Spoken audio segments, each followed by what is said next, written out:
Okay, let's get started. Today we read the parsha called Toldot. And we start off with a question: is it nice to give money to a drug addict? What do you think?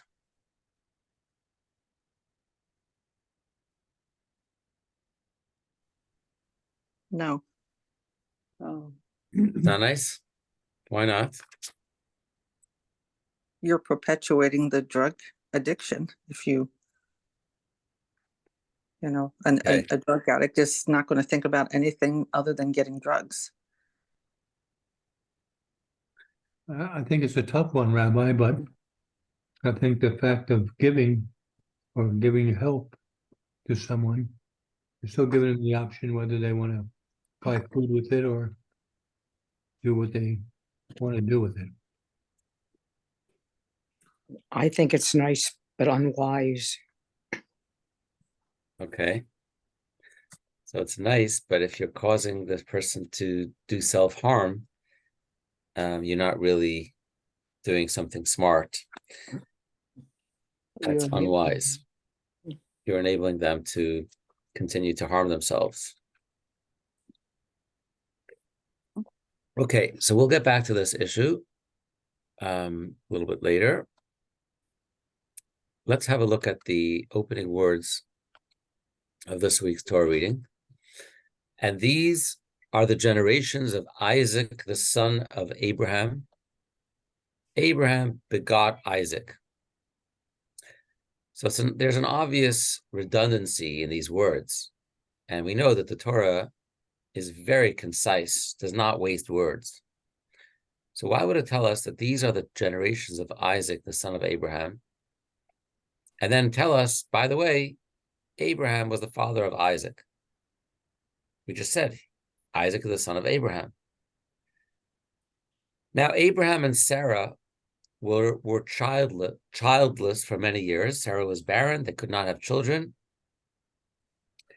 And one of their trips, on their travels, Sarah is abducted by the Philistines and taken to their king Avimelech. And not long after this episode is when Sarah falls pregnant. So, of course, rumors started spreading.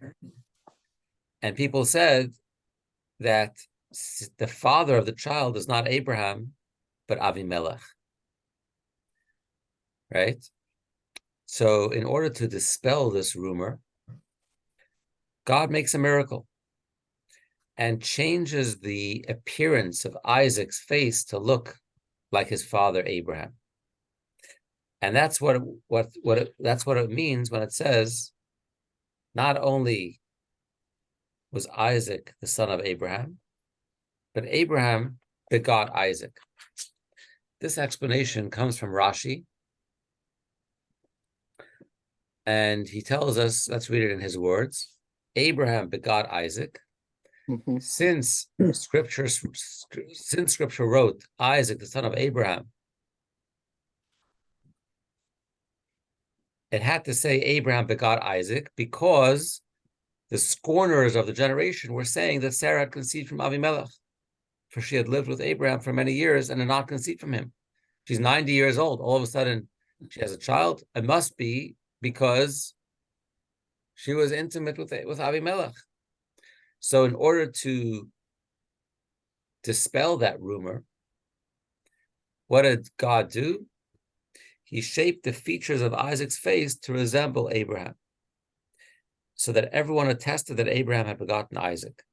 And that's what it means, Isaac, the son of Abraham, because here is proof that Abraham begot Isaac.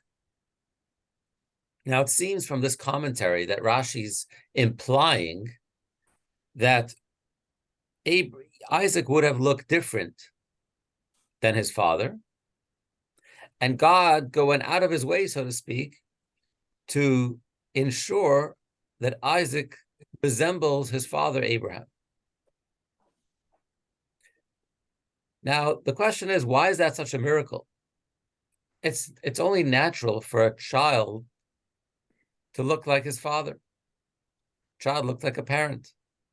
So the son looks like the father. Most children resemble their parents without any spiritual, supernatural intervention. So why are we making this into this whole miracle? It seems from the way this commentary of Rashi suggests or implies that originally Isaac was not supposed to look like Abraham, but because of these nasty rumors that people, the gossip mongers, were talking about, this lie. So God had to sort of kind of break the rules and force his looks to resemble his father, so that nobody would question who the father is. Right? So that's the question. You with me? Yes. Okay. So was Abraham Isaac's father or not? He was. The Torah says that Abraham was the begot Isaac. So that means that Abraham was Isaac's father. But God intervened and made Isaac look like Abraham. What would Isaac have really looked like if God didn't intervene? That's exactly the point. We're saying that that if not for God intervening, Isaac would not have looked like his father. And we're asking why that was necessary. Shouldn't it have been natural that Isaac would look like his father without any divine intervention? Right? Mm-hmm. So Kabbalah teaches us that a person's looks are not just superficial. A person's looks actually reflect one's inner personality. So we have to explore the personality types of Abraham and Isaac in order to appreciate why the looks in this particular story are so important. There's two broad categories within the human experience. One is cognitive, and the other is emotional. The cognitive faculties are divided into 3. The emotional attributes are divided into 7. And we're going to focus on 2 of the emotional attributes, chesed and gevura.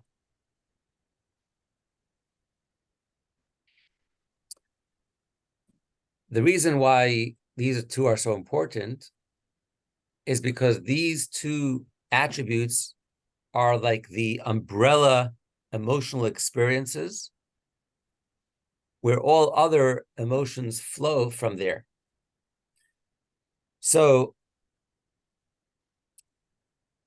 chesed and gevura are the archetypes represented in the characters of Abraham and Isaac. What is chesed? In general, chesed is kindness, love, generosity, reaching out to help someone, benevolence. That's chesed. Gevura is about restraint, holding back, or discipline, reaching inward. So if you have a kind personality, a giving, generous nature, usually you're in the chesed spectrum. And if you're more calculated or reserved or stern, you fall into the gevura spectrum. In the words of the Tanya, there are 2 approaches when it comes to serving God. One is the approach of the left side, which is associated with restraint and obstruction. This approach fuels a type of service that is limited and constrained. such as when giving tzedakah, giving charity, one gives only according to one's means and not splurging on more than a set amount of one's income. Similarly, when it comes to Torah study, a person is measured, dedicating an amount of time that is necessary to discharge their obligation. The fixed times explicitly described in the Torah, but no more than that. By contrast, an approach from the right side is associated with generosity and uninhibited expansiveness. There's no obstruction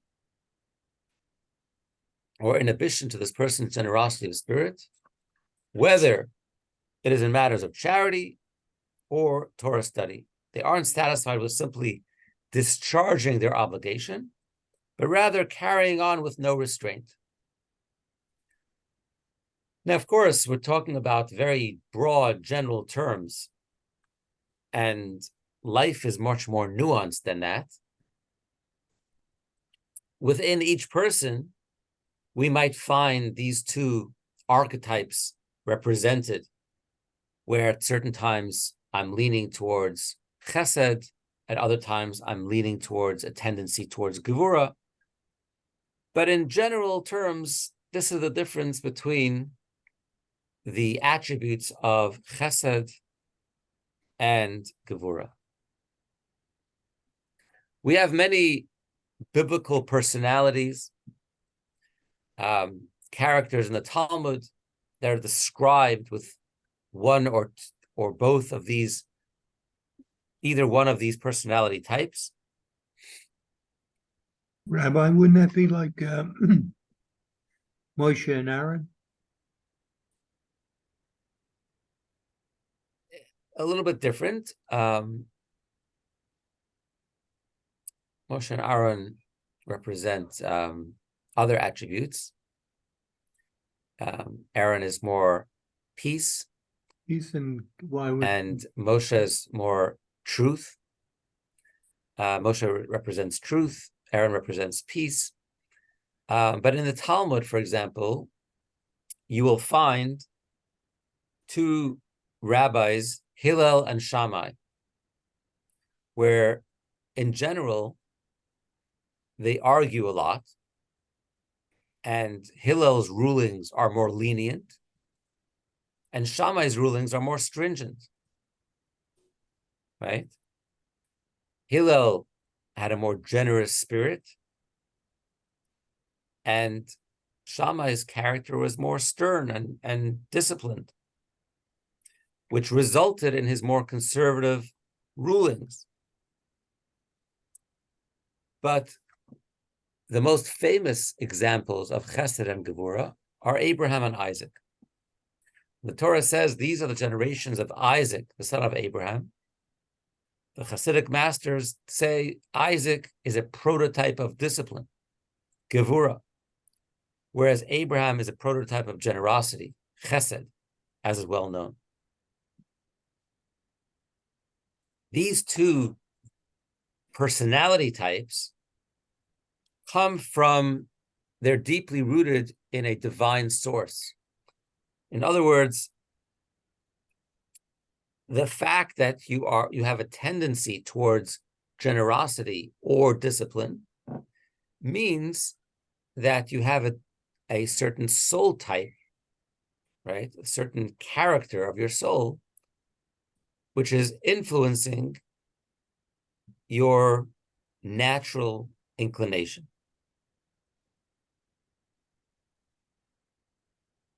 One of the Hasidic masters talks about this in quoting the verse from King Solomon in Song of Songs, and he writes, "His left hand was under my head, and his right hand would embrace me." So the first part, his left hand was under my head, is referring to Isaac, who was a vehicle for the supernal elements of discipline that are associated with the left side. Abraham was a vehicle for the supernal element of generosity, which is associated with the right. Alluded to in the verse and his right hand would embrace me.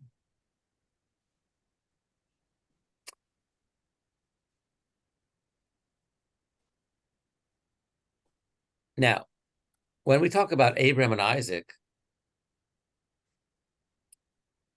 a lot of people look at Abraham and say, wow, he had this wide open tent, practicing hospitality. He had such a loving nature. Whereas Isaac is more strict and serious. But that's very simplistic. When we talk about chesed as generosity alone is not always healthy. Uninhibited generosity could be harmful, as in the example we gave earlier of giving money to a drug addict. Sometimes it's unproductive to practice kindness or generosity. Every time a child asks for a sugar treat, or if it's bedtime and the child wants a treat, and the parent says, "Sure, here's a treat," the parent is not necessarily practicing a healthy form of kindness. So, on the other extreme, practicing exclusive restraint and discipline is also not a good idea. So ideally, we want to find a healthy balance between chesed and gevura. And that is what we call the third sephira is called Tiferet. Tiferet is the harmony, the perfect balance between chesed and gevura. If you look at Abraham's life story, although he was incredibly generous and kind, he had a son whose name was Ishmael. And this was a wayward son. One of the ways that Kabbalah looks at Ishmael is as a person who is spoiled, entitled, never satisfied. Ishmael is the archetype of an unholy generosity, possessing an insatiable spirit of expansiveness. As the verse says, his hand is in everything, and everything is in his hand. What does it mean? According to Onkelos, he needs everything. He's very needy, the opposite of one who is content with what they have.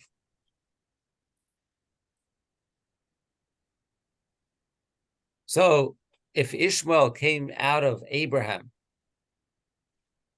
because Abraham was on one extreme of the spectrum, too much chesed, strict chesed, are we saying that Abraham's path was wrong? That Isaac is the better path?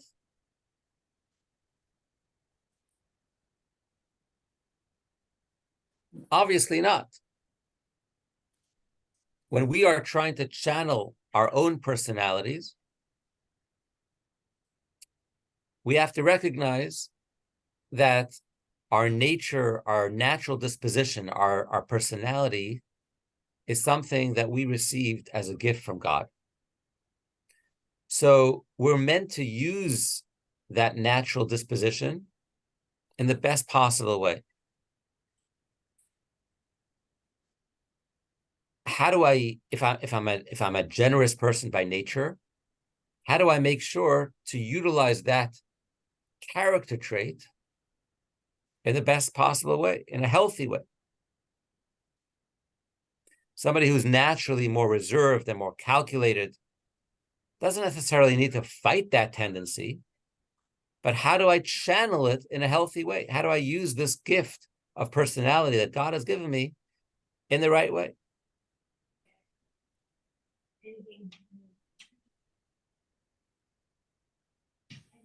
So in general, we say that it's not good to go to either extreme.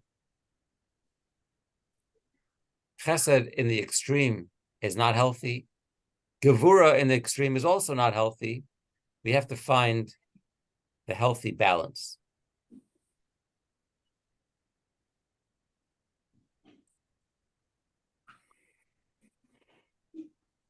These tendencies, these natural tendencies, which we're talking about, are products of the spiritual DNA of our soul. Just like the body has a physical DNA, the soul has a spiritual DNA. And these soul traits that we are born with are reflections of God's traits. Our human interactions, the way we engage with each other and with the world around us, are really metaphors for the divine experience. How do we know the way the Creator interacts with his creation, with the world? It's often from the human experience. We have earthly examples from our own lives that give us insight into God's attributes and how he interacts with his world. There are times when God interacts with the world in a generous way, and there are times when God practices restraint. So when we say that a person has more of a chesed type personality, it's a reflection of a godly character embedded within their soul. And the opposite is also true. When somebody has a more restrained disposition, that's a reflection of the gevura in their soul.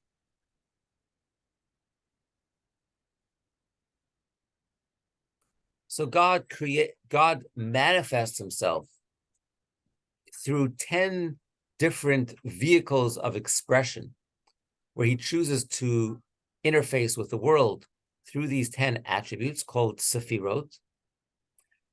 Usually they're translated as faculties or attributes. And if you look in what he says here, our soul traits mirror the spiritual traits that exist on high in God himself. So God created these attributes within himself in order to create the universe as we know it, and creates man in the divine image. So if we understand how the human being works, we'll have more of an insight into how God works. This is the source passage in the Zohar, the Kabbalah, which talks about this. I'll read it. Text 5, the prophet Elijah, blessed memory, opened and said, eternal, hidden master of the world, you are he whose unity is infinite and absolute, and therefore indivisible. You are the first cause, transcendent beyond all that is above, and concealed behind all that is concealed. No thought who whatsoever can grasp you. You have brought forth 10 rectifications. We call them the 10 sefirot, with which to regulate the powerful illumination of your light, your infinite light that flows down through hidden worlds that are not revealed, as well as worlds that are revealed. Indeed, it is through these that you are hidden from human beings, so they can exist and not be overwhelmed by your light. You are he who binds them and unifies them. These 10 sefirot are arranged in a special order as follows. Chesed is the right arm, Gevura is the left arm, etc. So, the basic point of this very deep quotation is that the soul's personality trait originates in heavenly attributes in God himself.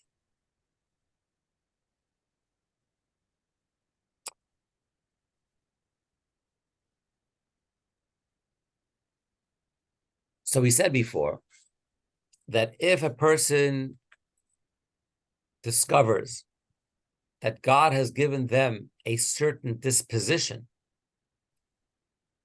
a certain tendency or natural inclination, our job is to figure out how to use it in a healthy way, not to fight it.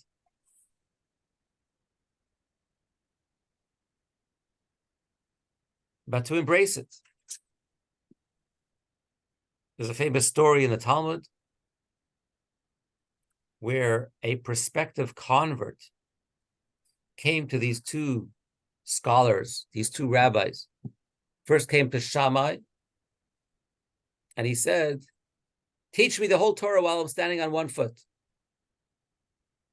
Shammai got a little angry at him and chased him away. Shammai was Gevura. Then he goes over to Hillel, who's the more compassionate, kind sage. And he says, "Teach me the whole Torah while I'm standing on one foot." And what does Hillel say? What is hateful to you, do not do to your fellow. That's the whole Torah. The rest is commentary. Now go and learn.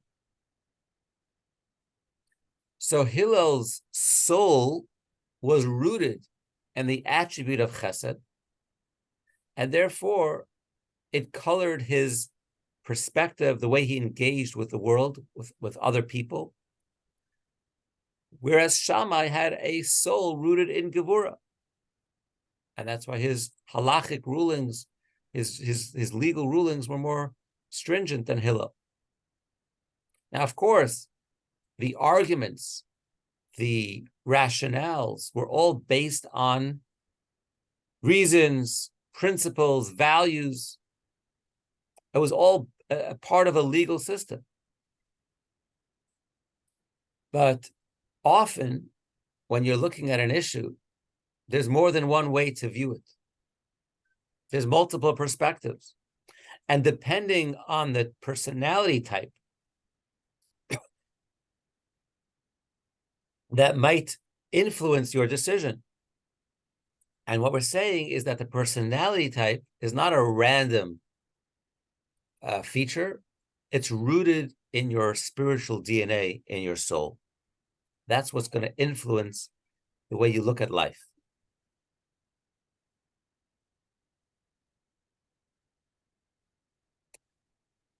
Some scholars possess a soul rooted in the supernal attribute of chesed, whereas other souls are rooted in gevura. That is why there are conflicting opinions in the Talmud, some ruling in a generous manner to render something pure or kosher. It's on account of each sage's soul source that these sages view God's ways in a generous way. For example, Hillel would regularly issue lenient rulings. He was able to see how God's presence was able to manifest it if affairs were conducted in a certain kosher way.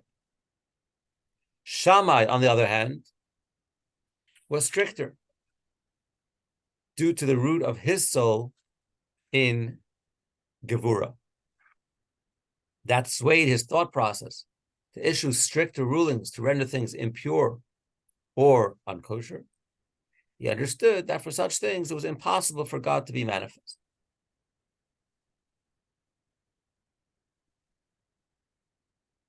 All the sages of the Talmudic era would render a halachic decision, a legal decision, based on how they understood the source of all Torah as it is on high and how it would manifest in this physical world.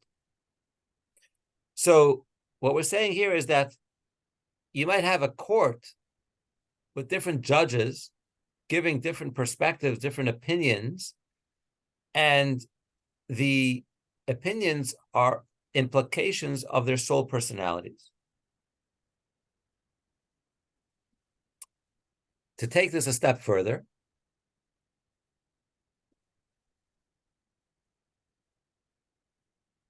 Kabbalah explains that there are chesed looks and gevura looks.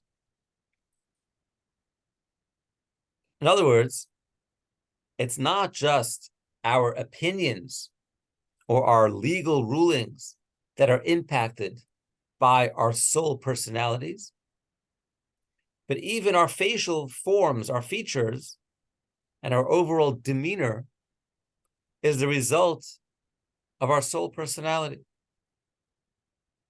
So there's a chesed look and a gevura look.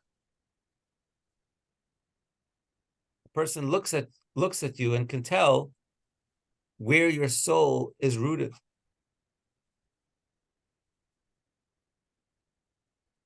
Sometimes looks can be deceiving. It's not always accurate.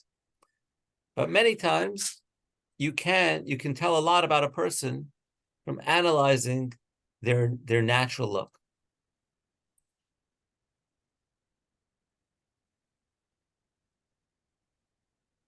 Quote from the Rebbe, a person's face is connected with the character of their soul. A generous and kind person displays a kind face, whereas a stern and reserved person has a sharper look. The relationship of our psyche to our looks is also expressed in a verse in Kohelet, in Ecclesiastes, where King Solomon says, "Who is like the wise person, and who knows the meaning of a thing? A person's wisdom makes their face shine, and the boldness of their face is changed." So when you talk about a righteous person, a very spiritual person, especially when we're talking about our patriarchs and our matriarchs, these people are in tune with their souls. So naturally, their look is going to be a reflection of their soul, who they are. It's true for any person, but especially a wise person, a pious person, a spiritual person. You see the wisdom all over their face.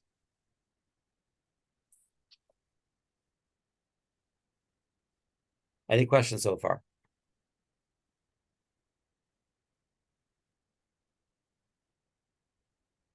No questions. No questions. You with me? Yes. Okay. So now we can go back to our original question. What was the original question? We asked in the very beginning. We said that God made a miracle for Isaac to look like his father, right? And that's what Rashi understood from the seeming redundancy in the verse where it says twice that Abraham was the father of Isaac. And we asked, isn't that a natural thing that a son looks like a father? Why does it have to take a miracle? Why does it have to be like this whole supernatural event for God to make Isaac look like his father? Based on what we just studied together, we can answer that the reason that Abraham and Isaac did not naturally look alike was because of their divergent souls. They're each rooted in a different place. Abraham is chesed, Isaac is gevura. So it took a miracle to change that, to change that. It's not just changing the look, but it's changing Isaac's spiritual disposition, which resulted in his outward appearance to be more like Abraham's. This is not just like a facelift, but this is a spiritual change of character. The outward change was a result of an inner change. So this is a miracle. This requires a miracle. This requires supernatural intervention for God to maneuver Isaac's soul and put some of the chesed energy of Abraham into Isaac. That's a miracle.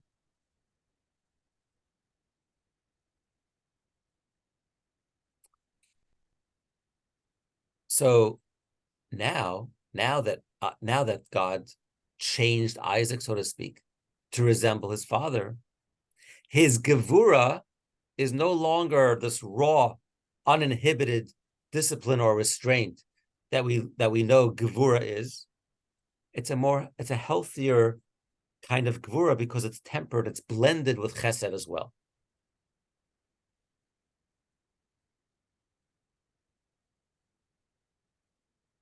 So that's clear.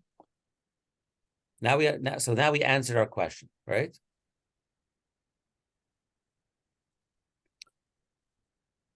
Now we understand why was a not an easy thing, but it required a miracle for Isaac to resemble his father, because they came from their soul root was originally very, very different from each other. And in the end, God put some of Abraham's chesed into Isaac's gevura. However, this leads to another question. If the goal was to make Isaac resemble Abraham, to align their appearances, so nobody should be able to claim that Isaac is not the son of Abraham, God had two options. He could have made Isaac look like Abraham, or he could have made Abraham look like Isaac.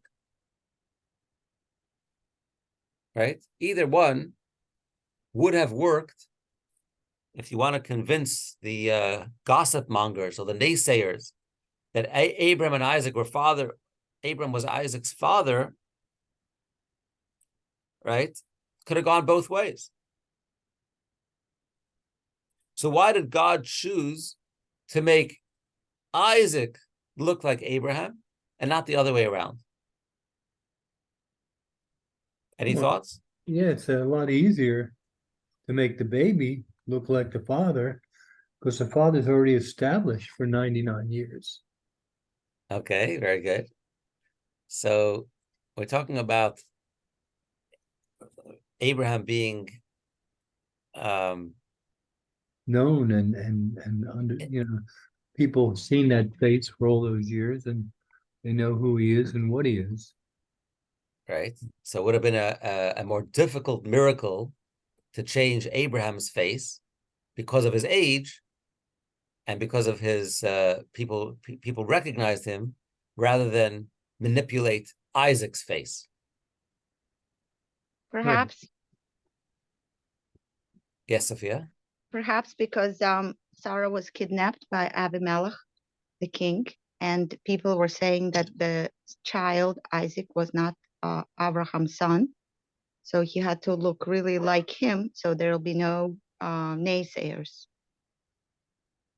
Right. So that was that's where we started. We started with the comment of Rashi that God had to change Isaac to look like Abraham in order to dispel these rumors. Sorry, I came in 10 minutes later. That's why I didn't hear the beginning. Okay, but now our question is, if God, we understand that God wanted to to align their looks so that they it's obvious that we're talking about father and son. Question is, why couldn't God have made Abraham look like Isaac? It would have accomplished the same thing. Does it have to do with old age? That Abraham, I believe, was the first one to pray that he wanted to get old and look distinguished old, so he knows when death is coming.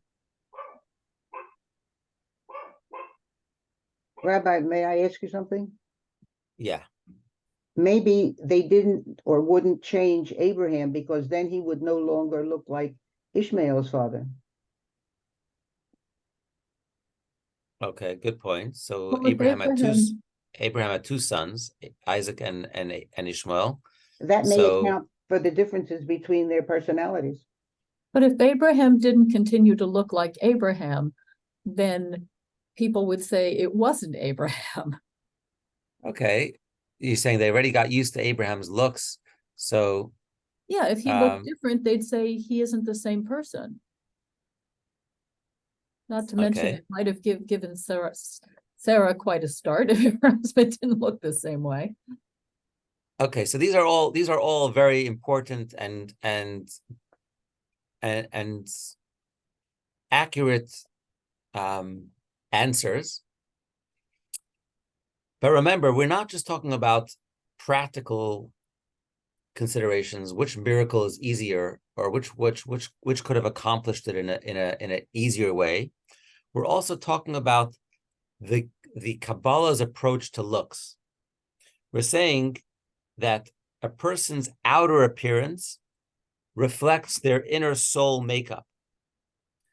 So it's not enough to say, well, Abraham was older and already known, people recognized him. We're talking about deep spiritual change.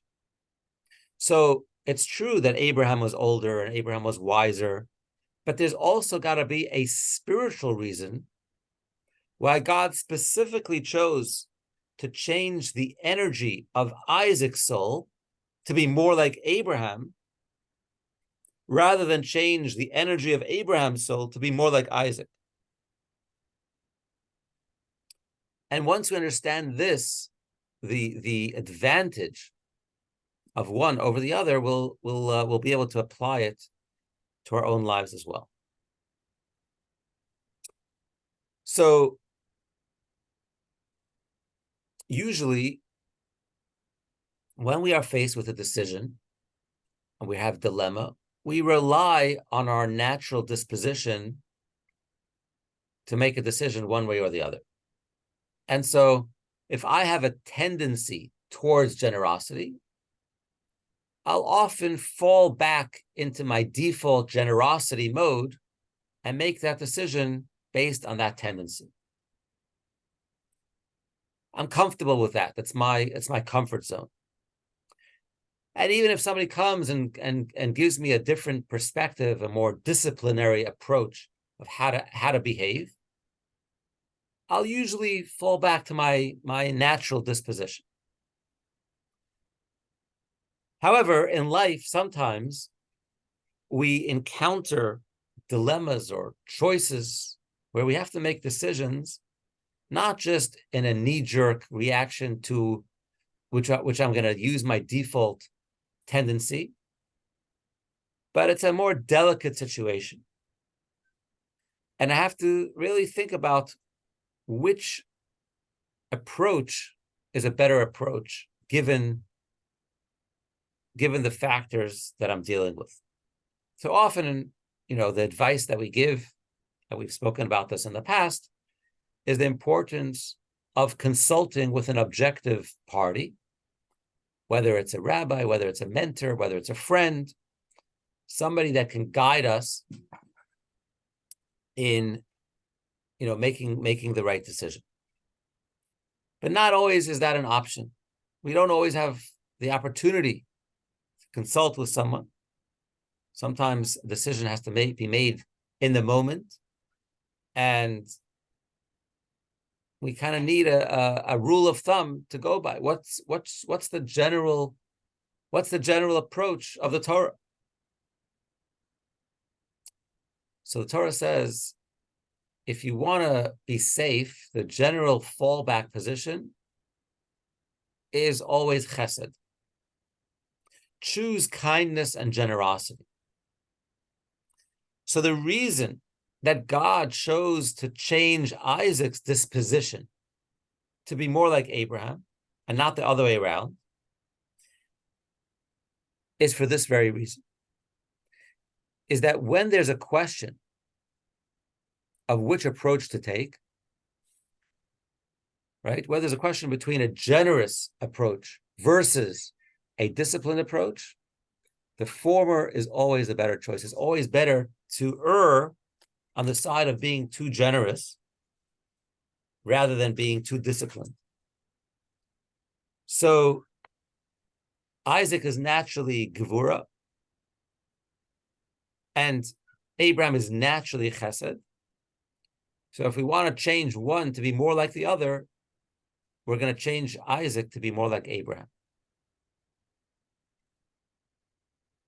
Again, there are always exceptions to the rule, But all things being equal, generally, if we're in a dilemma, we don't know if we should give or hold back,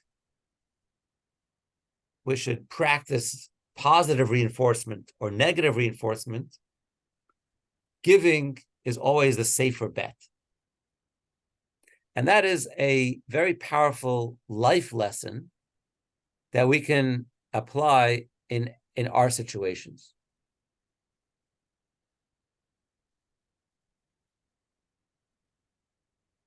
The message for us is that there are certain situations when either approach is valid.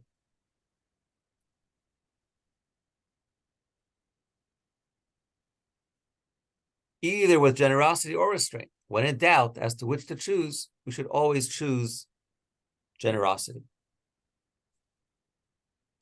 Now, obviously, this doesn't mean that we should give money to a drug addict. It doesn't mean that we should always give and be generous no matter the situation. There are many times when gevura, holding back and restraint, is important. And there are times when the right thing is chesed. But as we know, life is not always black or white. And there's always nuanced, complex situations. So the general rule is, if you're not sure, both sides, it could go either way. The lesson is, choose the giving, choose chesed, choose generosity. Rabbi Goldman, you don't mean financial generosity. You mean in general generosity, whether it's emotional, spiritual.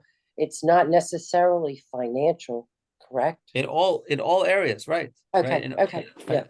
Tzedakah is one area, but emotional generosity, spiritual generosity, how we interact with other people, our interpersonal relationships. The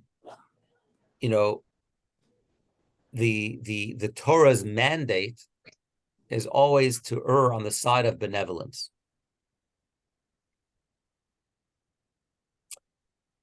So there's a question here. Yishmael displayed negative generosity. Does that mean that Abraham's path of generosity is wrong? Is Yitzchak right and his father wrong? Who should we try to emulate when channeling our own personalities?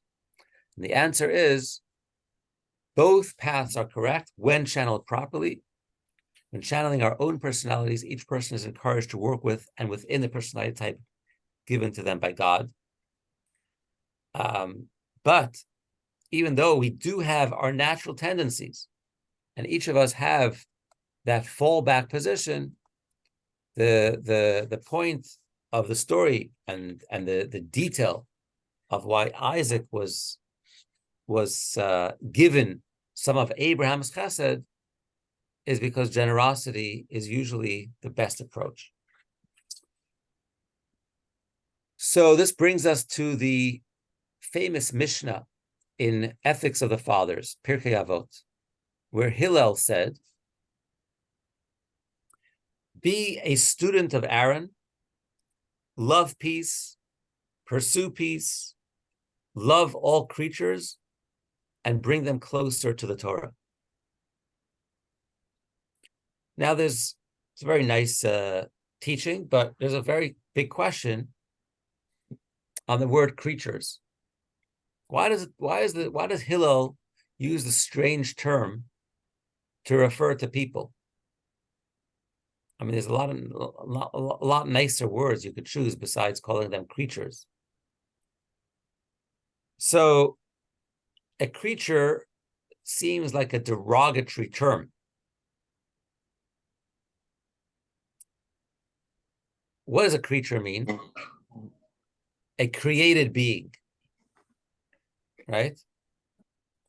In other words, we're talking about somebody whose sole merit, the only good thing we could really look at them and say a positive word, is that they were created by God. That's a pretty low level, right? So he says, the Tanya elaborates on this, and he says, Hillel is speaking of loving those who are distant from God and from following his ways. And that's why he uses the derogatory title of simple creatures. And yet, the instruction was, pursue peace, love all creatures. We must pull them with thick ropes of love. Perhaps, just maybe, we can succeed in bringing them closer to God and following his ways. But even if not, even if we're not successful in our effort to bring them closer to God, we still don't lose out, because we will have fulfilled the mitzvah of loving another Jew. In other words,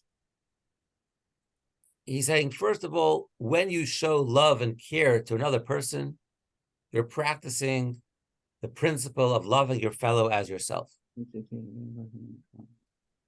And a bonus is that you could hopefully bring them closer to the Torah and to the values of Judaism. So using Gevura has its place. There's a place for it. There's a place for practicing restraint and discipline. But when you're unsure and it might be a risk, you don't know. You don't know what it's gonna lead to. Chesed is a better gamble. You'll definitely get a mitzvah in there because you're loving your fellow, which is a foundational principle in the Torah.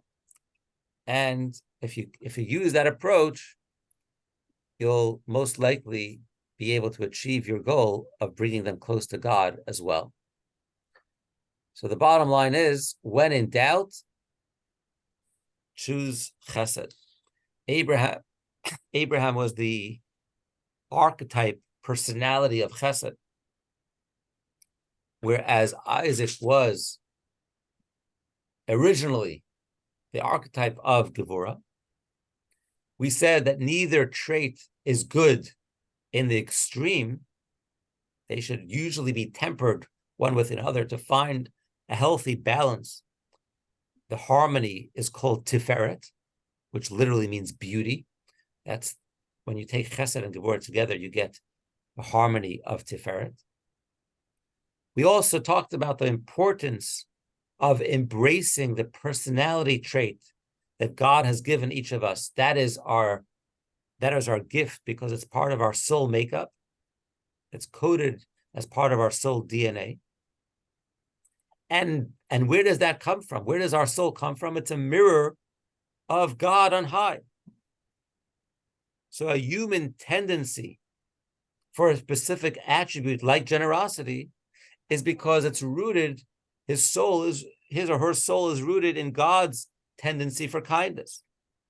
And that impacts how we think, even how we look, our appearance. So naturally, we said that Abraham and Isaac did not look the same because their soul roots were so different. They came from such different places. It took a miracle to change that.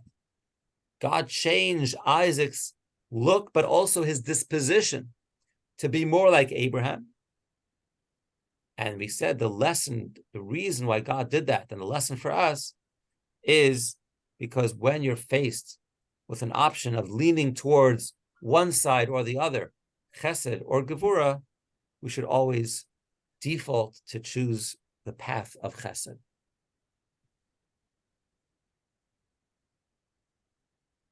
Any questions?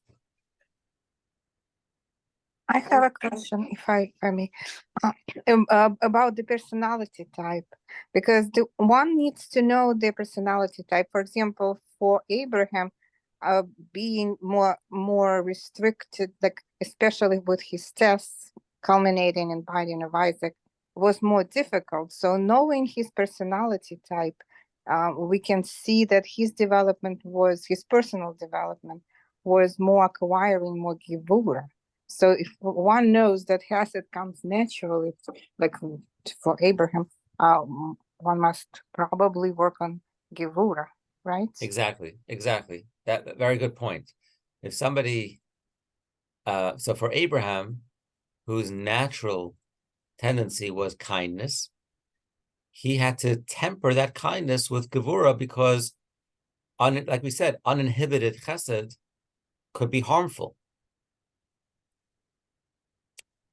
So, But that didn't need Hashem's intervention because it's his personal development is attested to that, right? Because correct. the way he passed his tests, probably with Correct. with Isaac, it required Hashem's intervention. Yes, yes. Good, very good insight. Yes, Sophia. I don't know if you agree, but I was thinking from learning somewhere that life begins with chesed. The man gives to a woman. So this act of giving is the beginning of all life. Okay.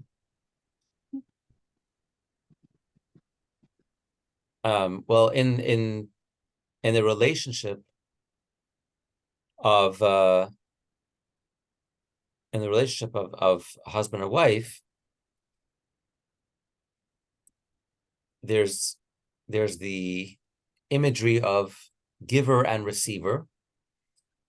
But just like with tzedakah, we say that even though it seems like the person who's giving tzedakah is on the giving side, and the person receiving tzedakah is on the receiving end, right?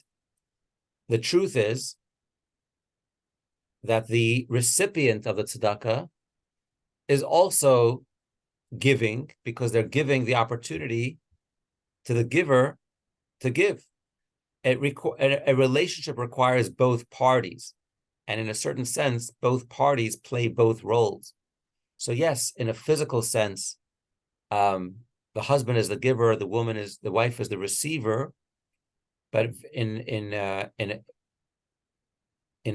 many ways, the wife is also the giver, and the husband is the receiver. Each one has its place.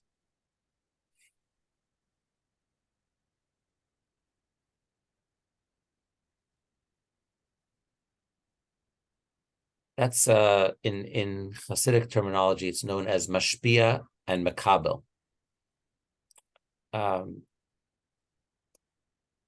But here we're talking about a little bit different. Here we're talking about not so much the role that you play, but the personality type of your soul root. And that's not necessarily, a male or a female can be chesed or gevura. It's interchangeable.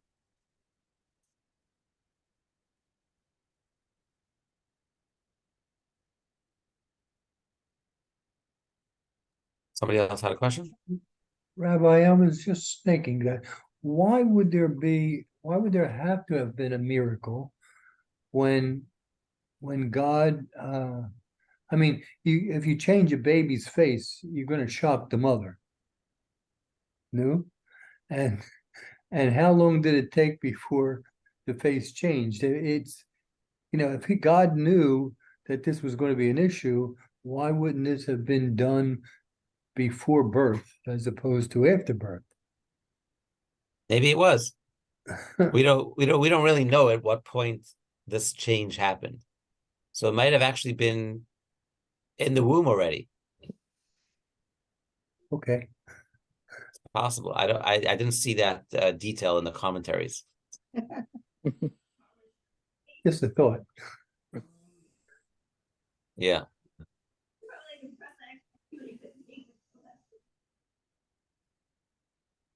Okay. So thank you for joining, and have a beautiful week of blending the chesed and gevura in your life and finding that harmony.